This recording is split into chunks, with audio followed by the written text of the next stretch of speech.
بسم الله الرحمن الرحيم. اليوم لدينا أنشودة جديدة وعنوانها هو توازن الغذائي. هيا نبدأ. بسم الله.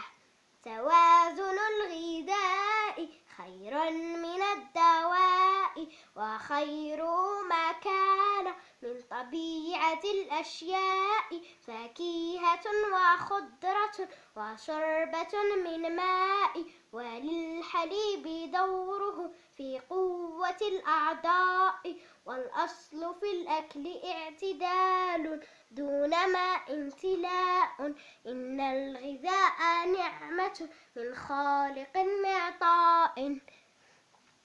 إن أعجبكم الفيديو اضغطوا على جاب، ولا تنسوا أن تفعلوا الجرس، وسنكون مع أنشودة جديدة أخرى. مع السلامة.